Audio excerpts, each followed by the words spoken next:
My name is Chris Blair.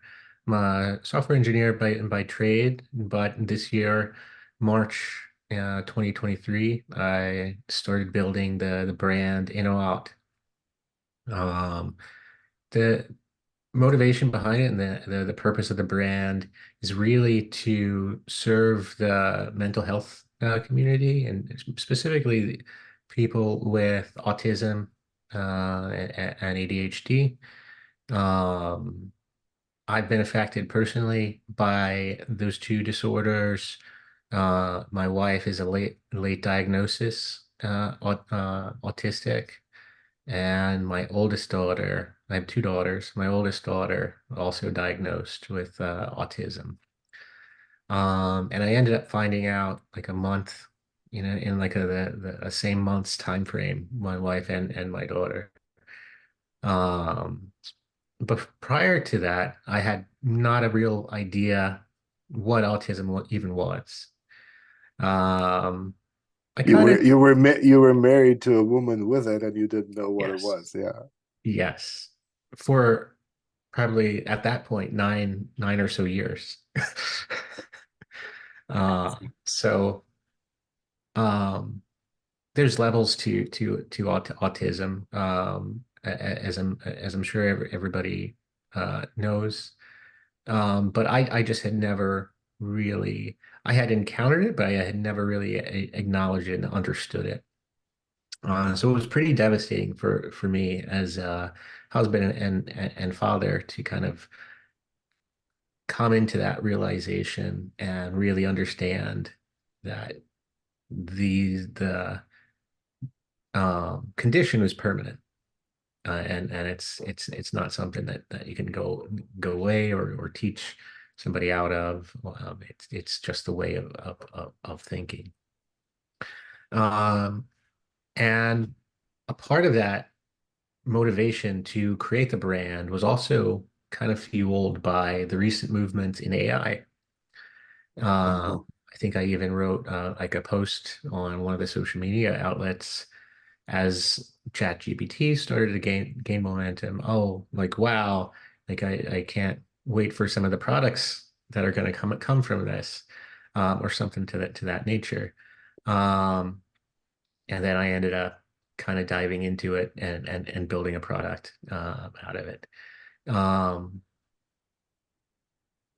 Mainly because like the products that were out there, I saw some pretty expensive products and pretty exclusive products supporting autism specifically.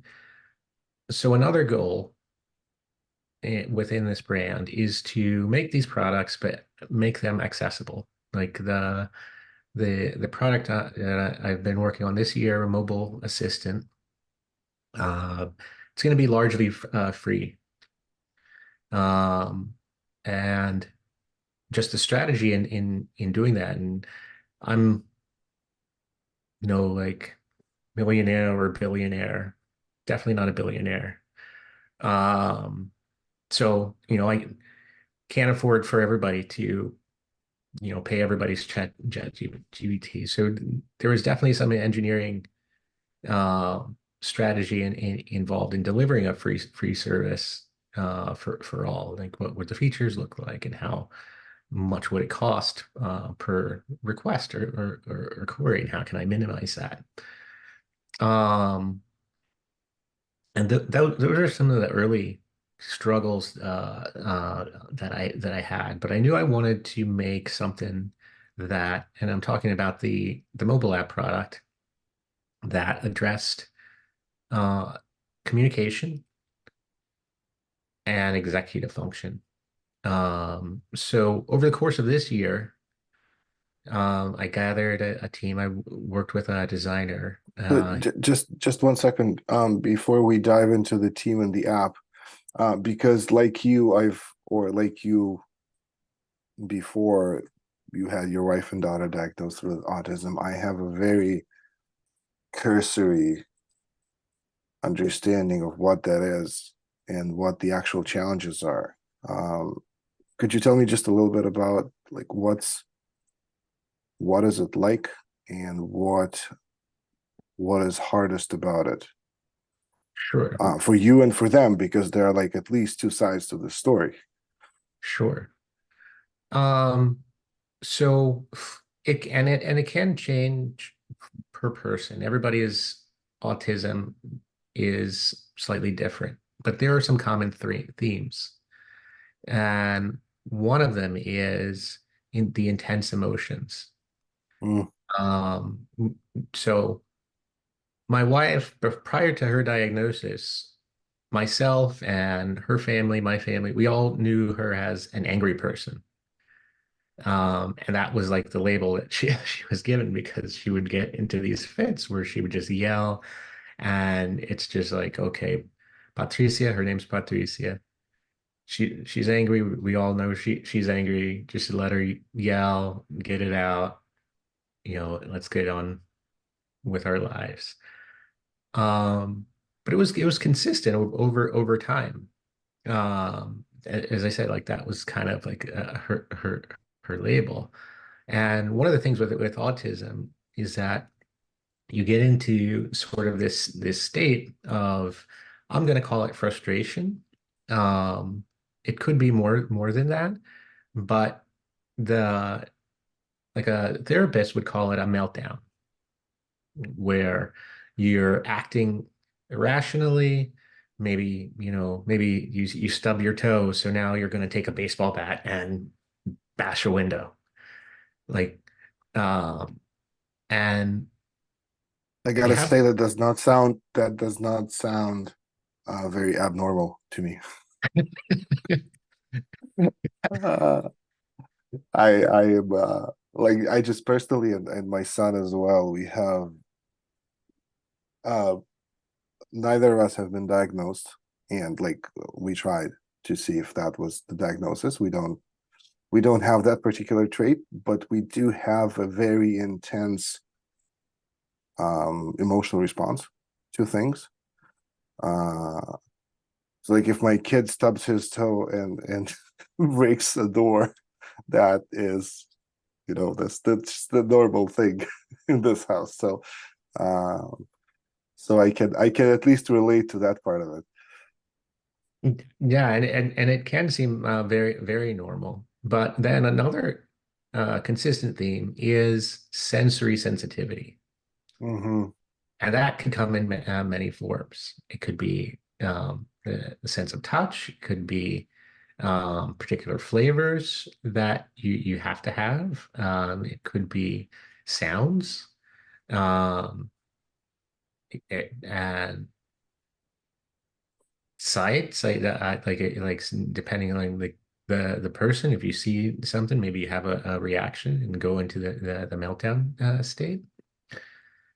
So the sensory sensitivity also is a common theme of autism. The next one, social adaptability. I'm an introvert myself. Well, you're an engineer, kind of comes with the territory, right? Comes with the territory. We like I was an engineer for 25 years because before doing these marketing things. And um one of the first things that I noticed when I switched over to marketing and started helping software developers with these things is that we don't become people who spend 10 hours a day staring at a computer screen, moving around little chunks of text, because we're so socially adept. Uh, that's not how it works. Usually it works the other way around. So there are extroverted software developers, but they are kind of rare. It's not a common trait. Yeah, and with autism, though, there's a little bit of extra um, to the introversion, where the autistic person has to go through their own thought process in order to really understand and relay information. So one of the things that I've done with my wife is really sit and purposefully let her finish what she wants to express, because it can take a little bit longer um, than what I think neurotypical people would normally be comfortable with. Um, so this is like way over like the Obama pause or something like that. And since my wife's diagnosis, she's been more cognizant of it. So she'll kind of prepare when she really wants to say something. She'll prepare ahead of time, and she won't let me see her preparing, or she thinks I can't see her preparing. But then once she prepares, she comes and we'll have like a whole long filibuster. And as the neurotypical person, it's better just to hear it all out rather than try to interrupt and take the conversation in different directions, because that's going to kind of jam up the works. And then she probably wouldn't say what she really wanted to say. Uh, my daughter, she's in school right now, actually. Um, so she's had difficulty with that as well. She gets to into like this nonverbal state. So another thing with autism is the inability to speak, and it's not an inability, a physical inability. It's more of a mental block. Like you're feeling these emotions, but um, it's like a one-way road, and there's traffic. So the mind is going way in front of what the vocal cords are producing. So it's almost like they're trapped in a sense where you want to say something, but it's not coming out. Um, and all of these things, they really produce, they work together to produce this social awkwardness.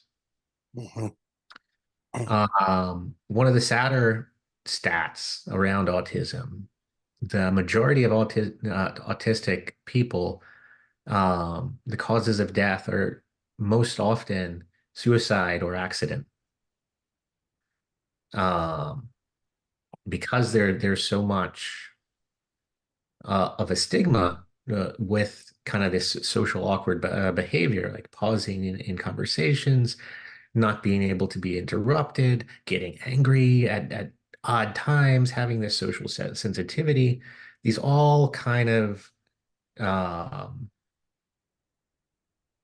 mask kind of to the outside world what's really going on with autistic people.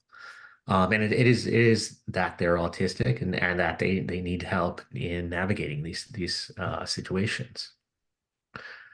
So one of the big focus areas that I want to address with the mobile assistant is communication and executive function. Executive function is just, how you go about planning to do something. Um, I want to go to the store to make a casserole.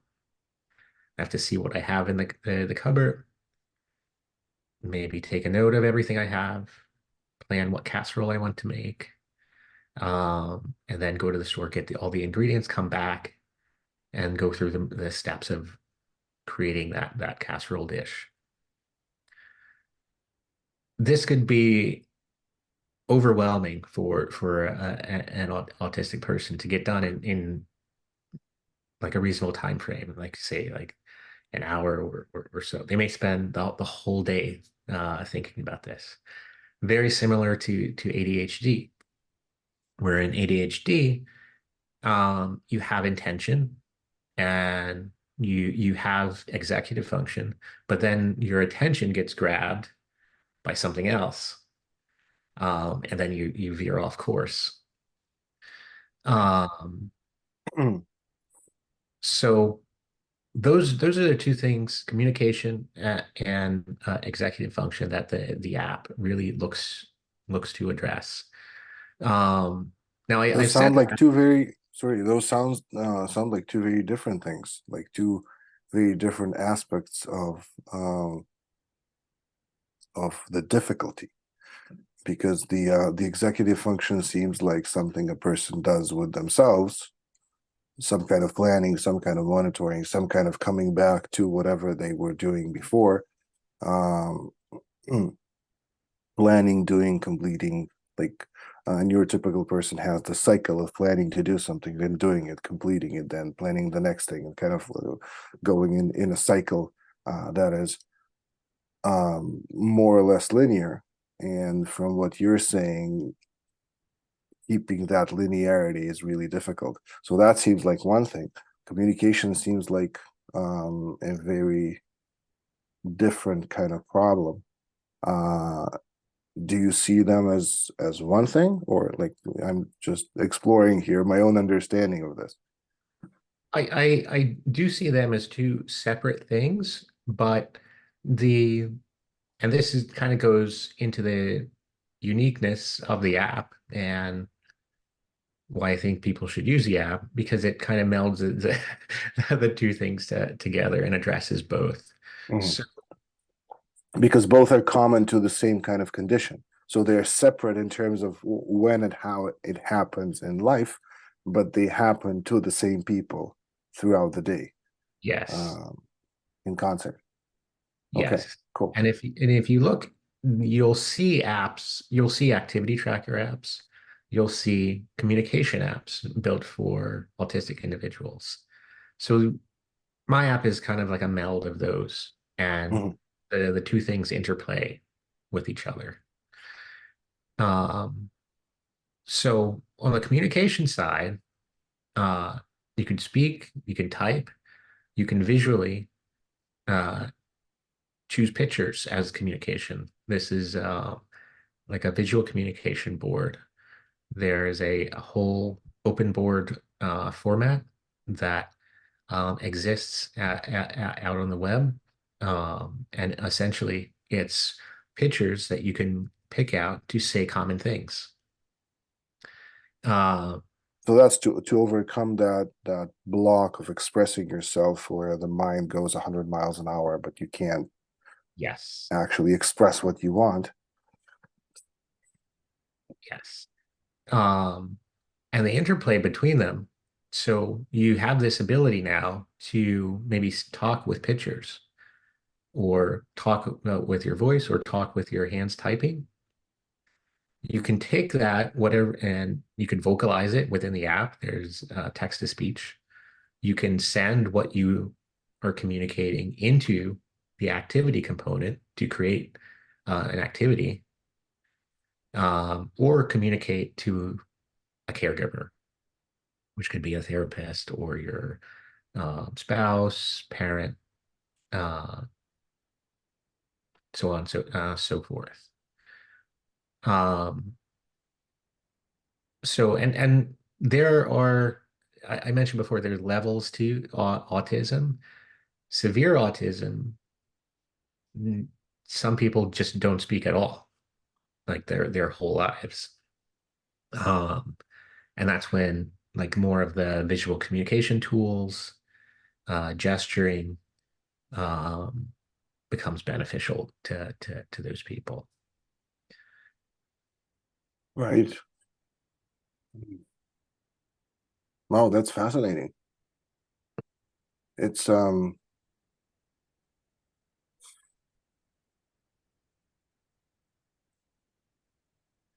it wasn't at all obvious to me. So this is, and we kind of veer into the world of marketing and finding users, finding customers, building a business.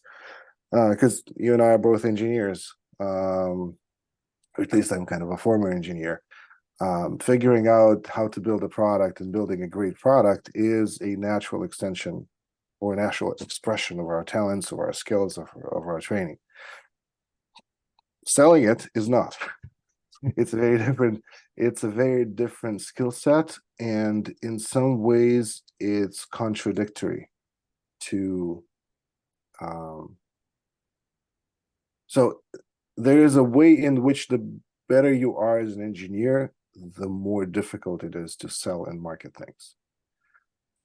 And that's what we'll explore, because you obviously know what you're doing, both with the condition and with the app and with the features and how you describe them, um, being combined together. And when we talked before, you mentioned your daughter was using it.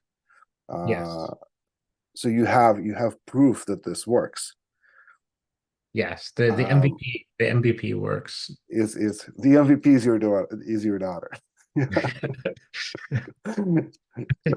That's awesome. It also guarantees that what you've built serves a purpose and does what it's supposed to be doing. Um, one little, not little, one major risk engineers have with building something that arises from their own experience, scratching our own itch, as it were, is is the fact that we are builders. And we I'll check with you in a sec if that's true about you, but we tend to have our own idea about how things are supposed to be and how things like apps and tools are supposed to operate. And we tend to build new things rather than use things that other people build. Just in general, there's this tendency. Um, so my question to you is, if you did not have the ability to build apps and did not have those skills, you were an accountant with the same life situation, what is there a combination of existing tools that you would do, or that you would use, or something that you would use that wasn't quite as good, but without having an ability to build something of your own that you would build? Is there something like that already in the market? In a single unit or single app, there are definitely visual communication tools. There are definitely activity trackers and communication devices where you can contact your therapist, or you can just send a text message to your therapist. I mean, if they'll allow it, of course. Um, so I think there are, but I haven't seen a tool that really brings it all together in uh, a cohesive package. So that's And that. So you'd be able to use, let's see, I'm just poking here, right? Not because I think what you have is not useful, just to see the map. So if you couldn't build a tool, you would probably use two or three different things.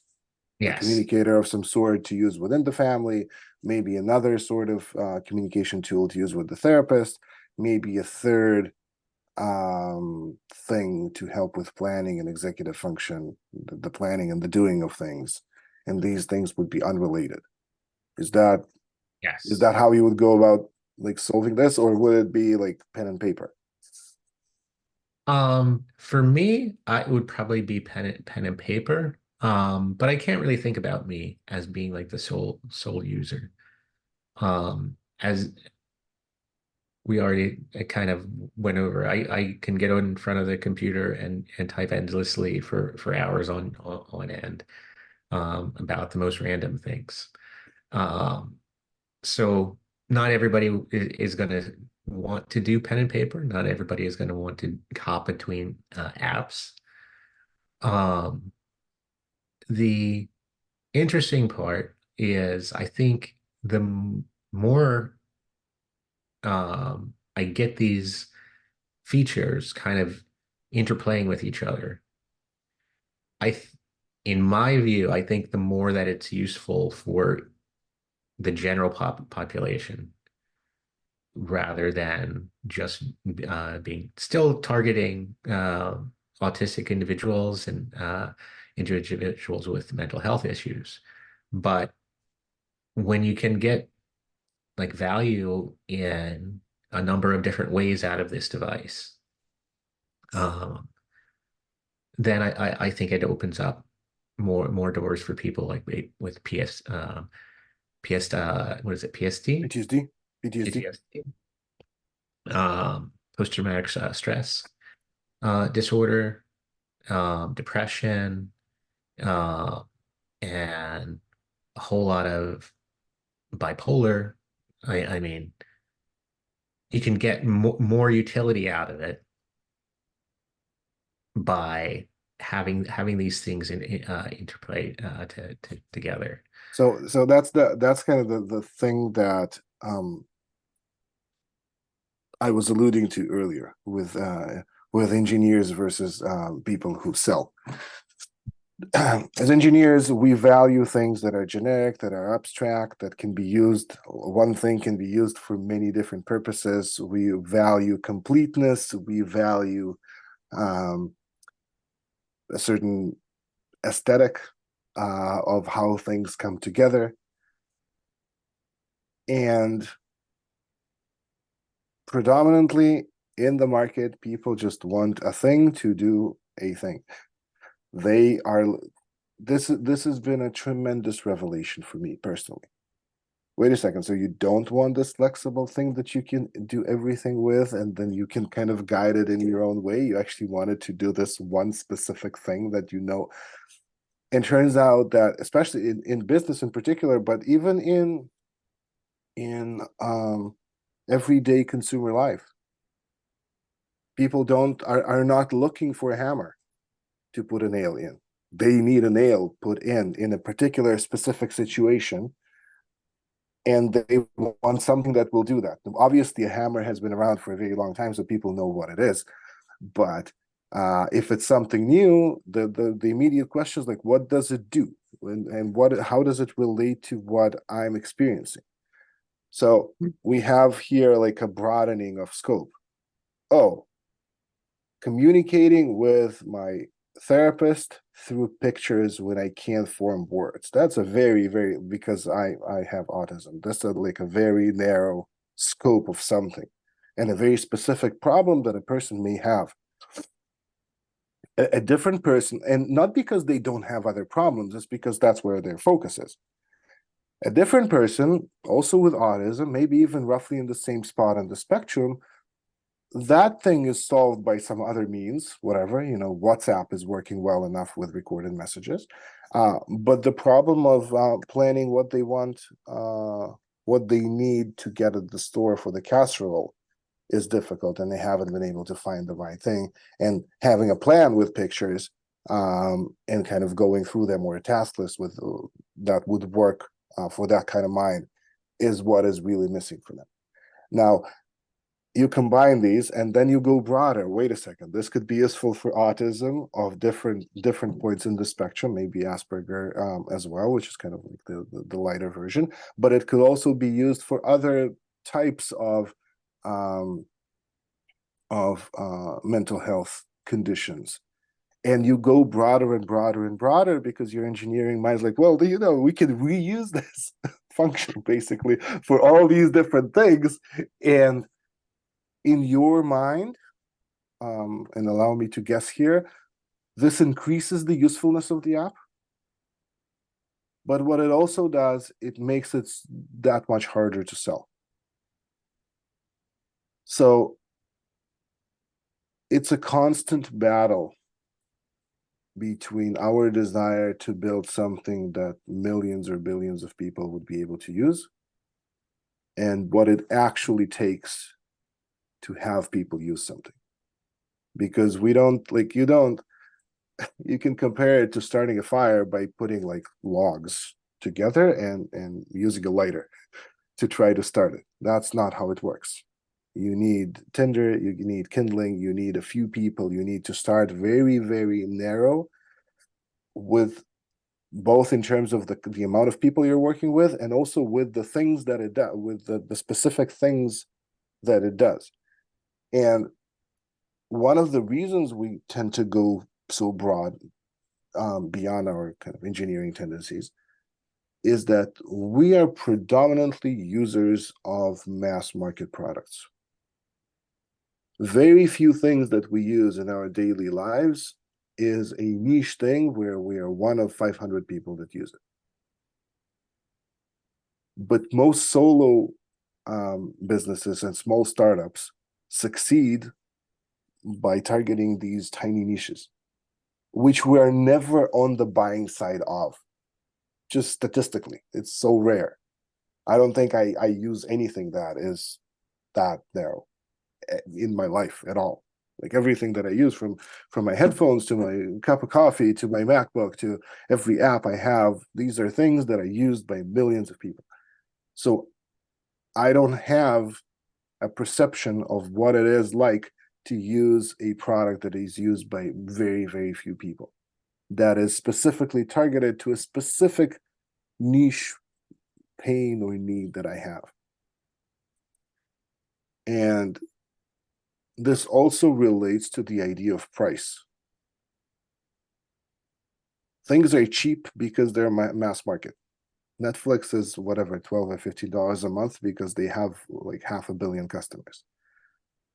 If you or I were to build a Netflix equivalent, we would have to charge a few $100s a month for that, because otherwise it would not work. Like, you have economies of scale, but economies of scale are not available to a new business.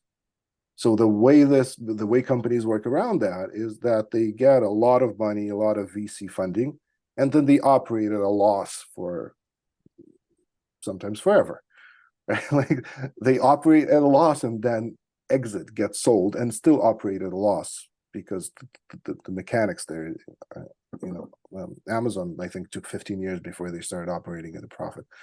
Facebook just started turning a profit, I think, last year. So like these things, they're not businesses in the regular sense. They're more of a, like back in the colonial days when they would send ships to find gold and enslave people in other places.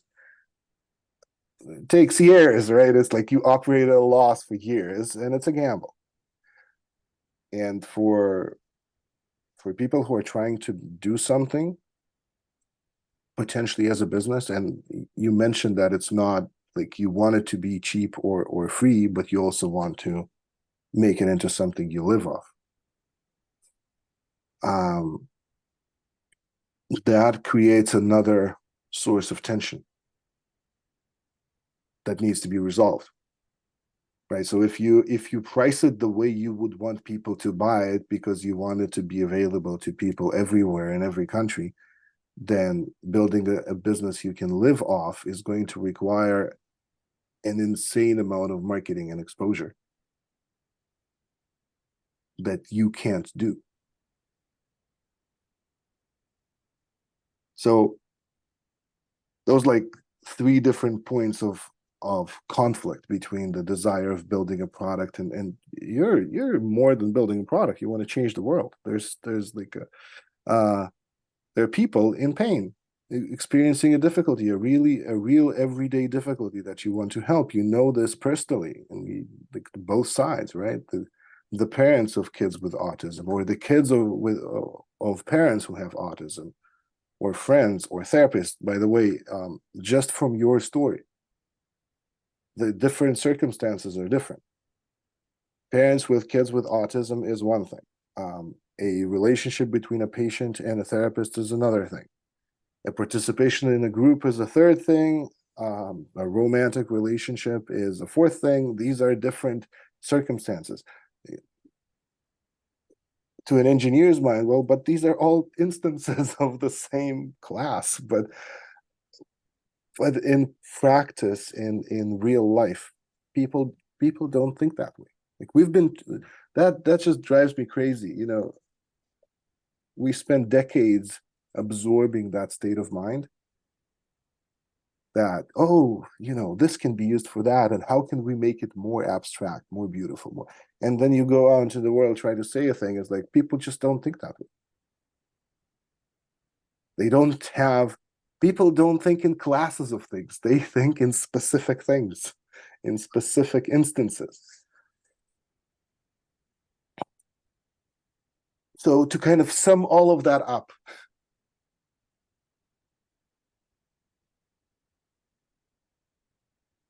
in order to break into the market, I'm almost confident about this. This is not like 100% confidence, but in order to break in and have actual people use it, you will need to choose who it is for, what kind of circumstance it is specifically for, and have the courage to let go of the 99% of other use cases, at least for a while, at least until you have a beachhead.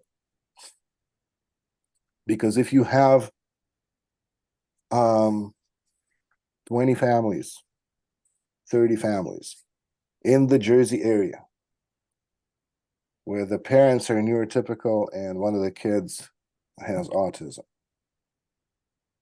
and they use the app at home, and that's all they do, and each of them pay you something that not everybody could afford. I don't know, 30, 40, 50 bucks a month for that, which is very expensive for an app. Like not a lot of apps are like that. But if you have that, that constitutes proof.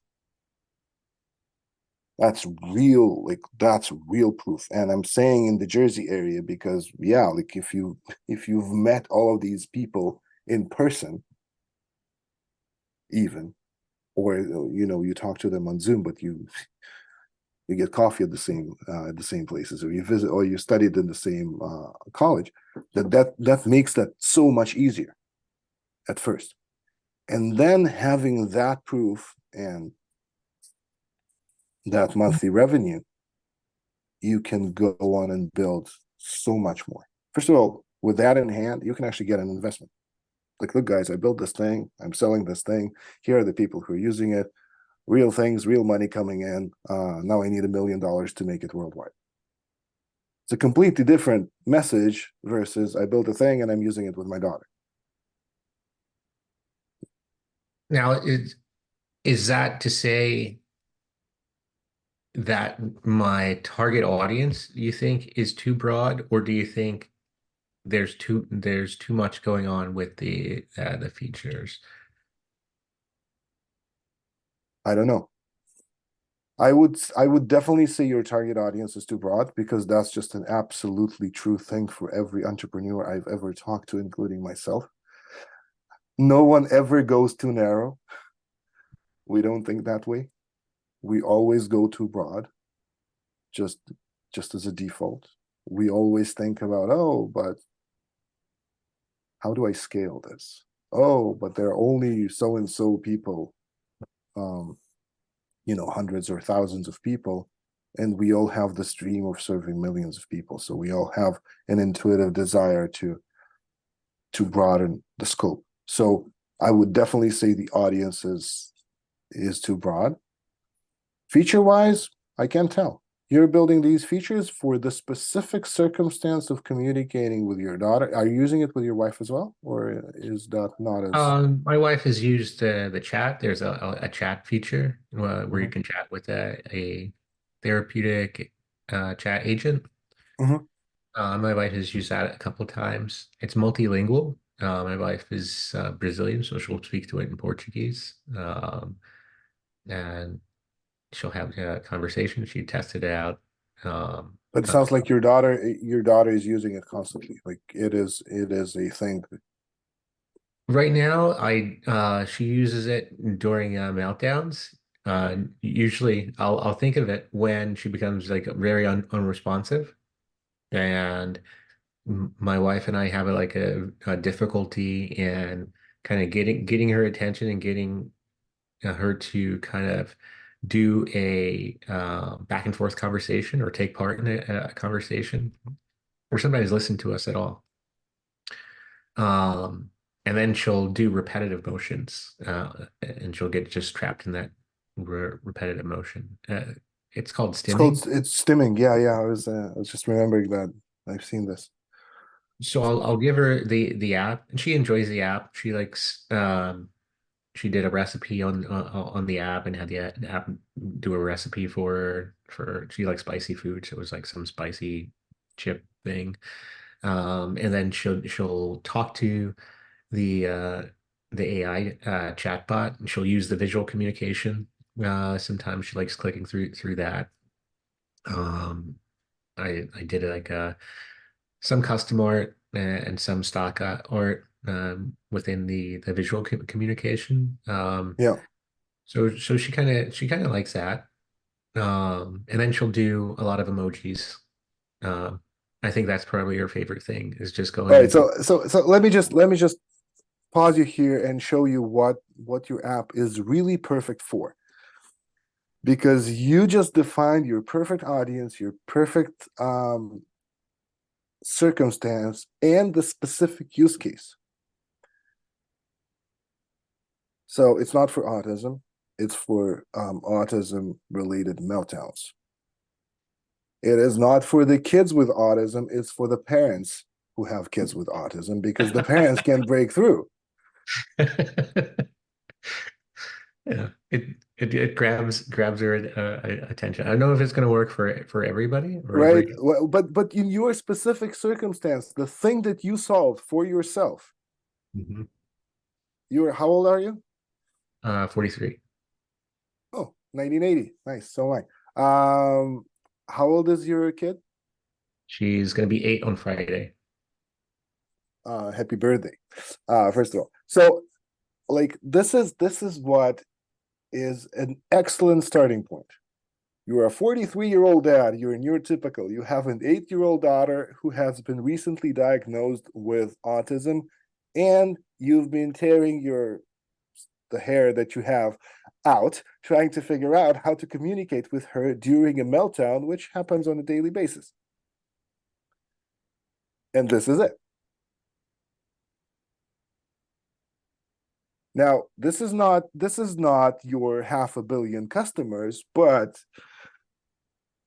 even when you're going that narrow, and I would even say like it's for dads because dads and moms react differently, and maybe it's for dads of girls because again, dads and girls have a very specific type of relationship, Mhm.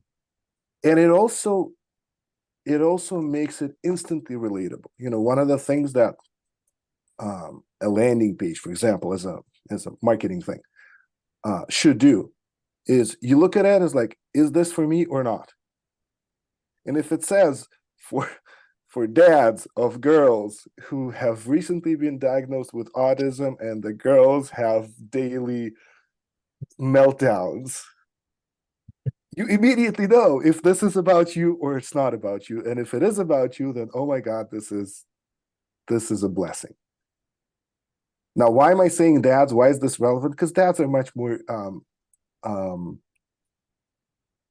I think there is a higher chance of a dad using an app to solve this problem versus a mom, especially a dad who is a techie himself. So if you narrow it down further, it's like, well, engineer dad, right? Yeah. Because an engineer dad or a tech oriented dad is like, well, oh my God, I can use an app to solve this. This is awesome. This now makes it a problem I can work with, as opposed to an emotional meltdown that I don't know what to do with.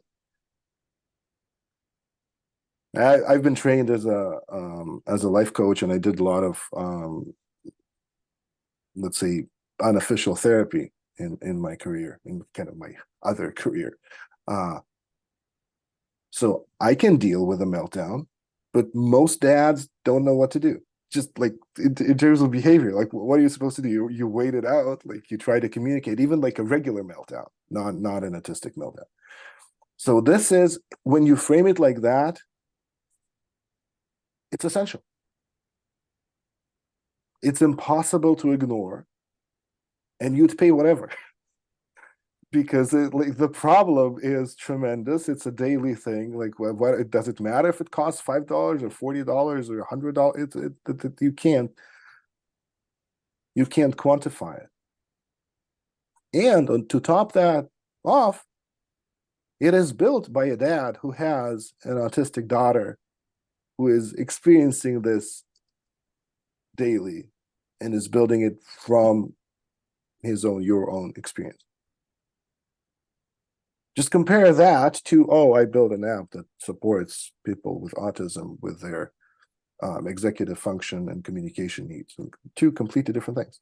And the difference is the specificity. That's the, like, I'm maybe my excitement too. But the difference is just the narrow focus on the thing that you built for the reason that you built it. I see. That's good.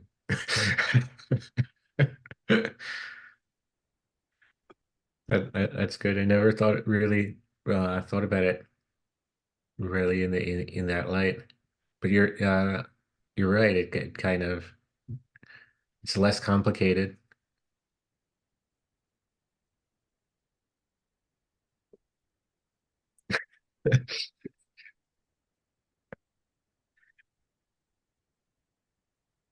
That's Well, really I can see a change in your face because now you're also emotionally connected to it. You're not kind of pretending to be a dry business person describing features and benefits. You're like, oh, this is me. This is what my life is like.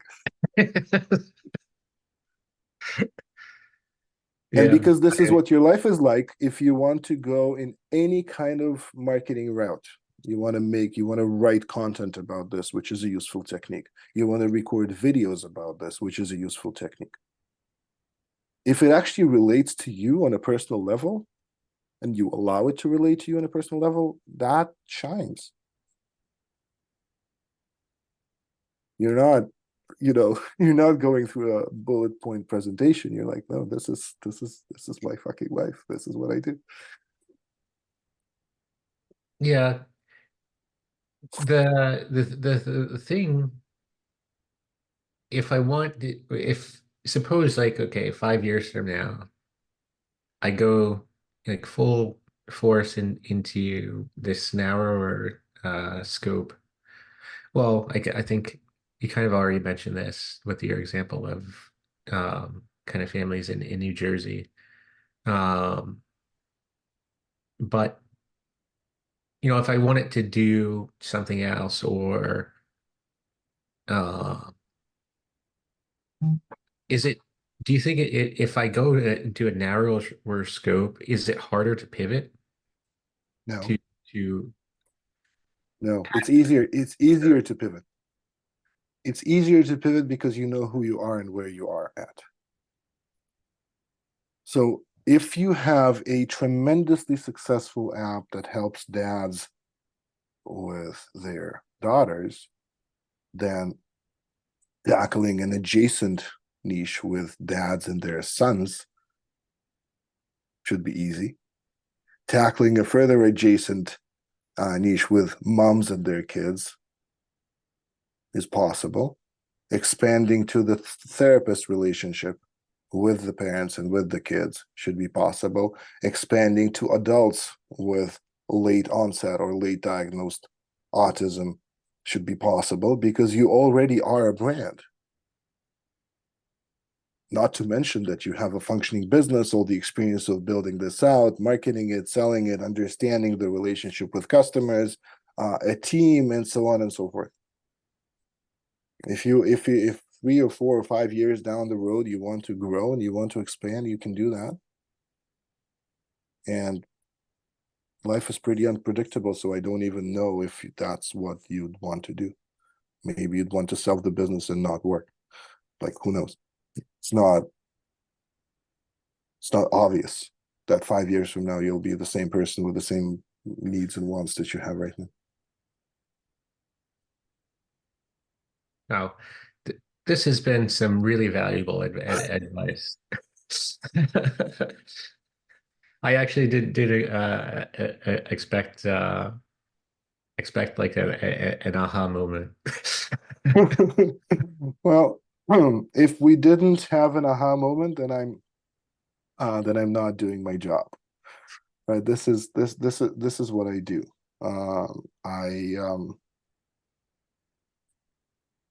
I look for exceptional engineers with good ideas and no clue about how to market things. And um and I help when I can.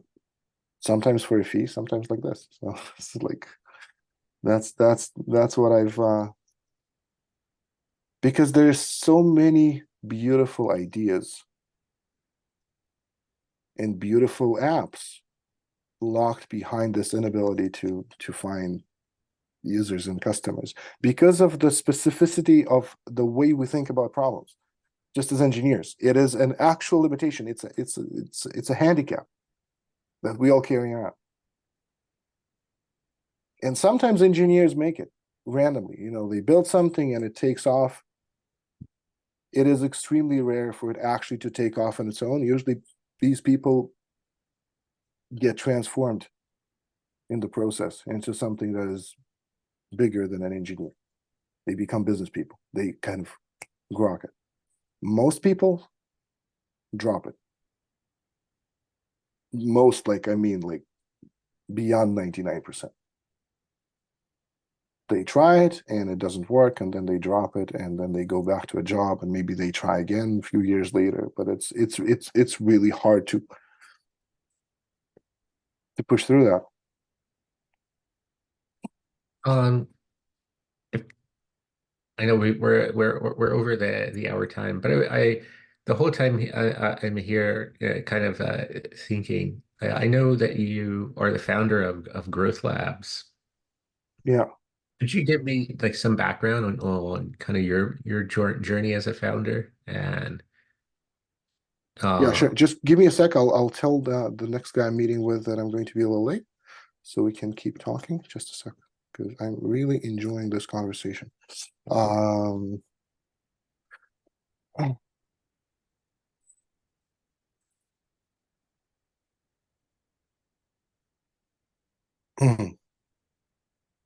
I'm never on time for anything. Just something to know about me.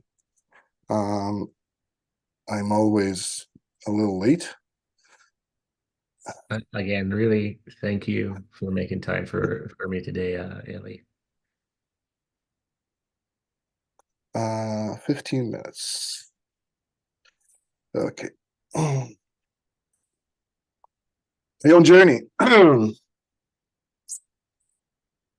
It depends on how you started, but uh the big like I've tried multiple startups before. First one was in 2007, I think. I've been doing this for quite a while. Um, I never, I always thought I'd do the tech thing and the marketing would either happen or I will partner with someone who understands that. Multiple cycles of that.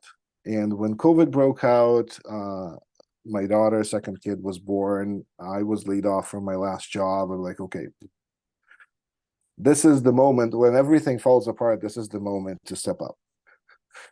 I think it sounds familiar to you too.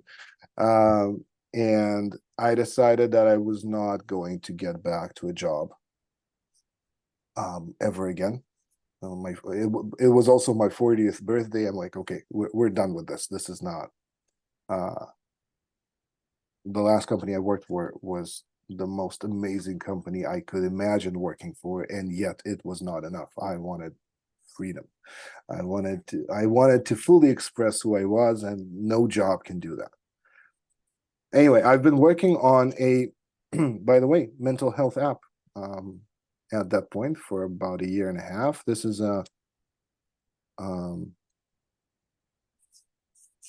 an emotional management app that I built for primarily for my own anger issues, my own kind of explosive nature. Um, and I decided to dive all in and not like I'm not going to code at all. I'm just going to focus on marketing, whatever that means and however it's supposed to work out. And I did that for about a year and a half. Didn't make any money. We burned through a lot of our savings while I was trying to get that app off the ground. The same kind of things. I wanted to be cheap. I wanted to be available for everybody. This is useful for all manner of conditions, depression, anxiety, um, uh, addictions of all sorts. And I'm like, this is awesome. This is going to change the world. And of course, I completely failed marketing. The peak was I think I had 3 clients who were paying me $30 each for the app and a weekly 1 hour coaching session. which is I did the math. And I was like, that's not never going to work. And these people were telling me it was too expensive. I'm like, how, what? How is this supposed to work? Um, and with a lot of pain and grief and letdown, I let the app go and I started on a path of figuring out what business actually is like and what ideas do work. And I took courses and I paid a lot of money for these courses and worked with guides and coaches like that. Like, I need to figure this out. This is not like I'm an engineer. I don't accept the fact that the only way to succeed in business is to throw things against the wall until something sticks. Like, that doesn't make any sense to me. There has to be some there have to be some fundamental principles here. It can't be random.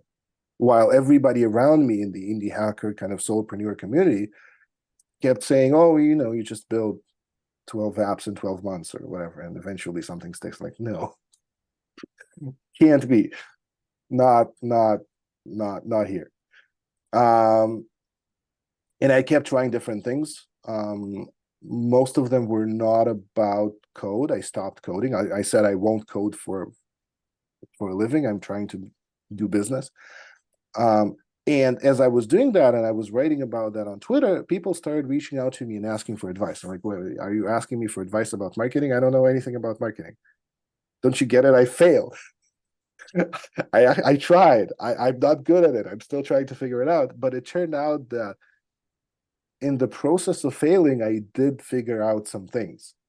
I did understand some fundamental principles and I gave people advice. And advice worked. People were like, oh, I never thought about it this way. And then they did it and then things worked. So, like, okay, well, I've always enjoyed teaching. Let me see if I can teach some of the things that I've collected. And I started doing courses, a little like 3-4 people courses to teach people how to do this, to kind of my understanding of this. Um, and of course, there turned out to be a lot more complexity to it. For one of the biggest limitations turned out to be the psychology of the solopreneur and the developer who's trying to become a business person, um, like the need to abstract things, or just the fact that there's a limited capacity to try different things before people run out of emotional runway and then give up. So that's growth lab. So I sometimes teach courses. Most of the time I do one-on-one work with people because frankly that's just delivers much better results. Courses online in general, 1,000 people join a course, 10 people succeed, which is like 1%. There's enough testimonials to get the next 1,000 people, but it doesn't mean it's actually effective for most of the people who join. And the courses that I build and the work that I do is like, no, it's 100% success rate, including if you want to give up, because I can help with that as well. I have, like I said, a background with therapy. I can help work through those limitations. If you actually decide to not do this anymore, then that's fine, but that's not, we haven't failed. We just got to the end of the road. But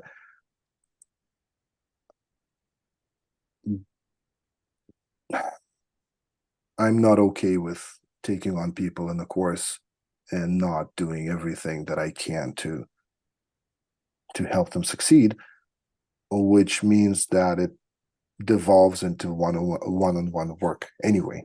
So I'm mostly doing like one-on-one coaching, um, helping people like you get Well, to a business result. I can attest that you're very good at it. At least it feels Well, that thank way you. now. Haven't made a dime yet. Yeah. But I have some a very very good idea of ways to market the app now that I didn't have before. Well, I'm Um, glad. so I thank you for that, and hopefully we could have another conversation down the road where I pay for your time. Because now I understand this is your business, and you definitely did the work to be good at it.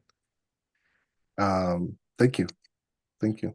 Yeah, one thing that I've encountered a lot with I'm obvious there's a catch-22 with the kind of work that I do because I help people make their first revenue, right? So like the very early stages. If you asked me how to turn a company that makes $100 million into a company that makes $1 billion, no idea. Not that kind of marketer. Plenty of people do that. I don't even know how to approach that problem. So the people who I work with, by definition, are not making any money in their business. So most people's first reaction, like, well, I'm not making any money in my business. How can I pay you? Uh, and what turned out and kind of naturally arose, what turned out to happen is that most people pay me out of their savings and not out of their revenue because it's the first step. It's like um, you can't make it work without it. So if you want my help, we can figure out a way to work together. And do you feel like this conversation is like gives you enough to work on for the next whatever months? Yeah, I'm gonna think a lot about this today and probably write some things down.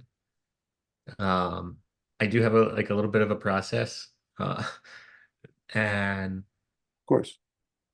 try to really forecast what it would really look like to address and market the app in within one of those niches that we had talked about, be it the dad trying to break through the meltdown, uh, or maybe the parent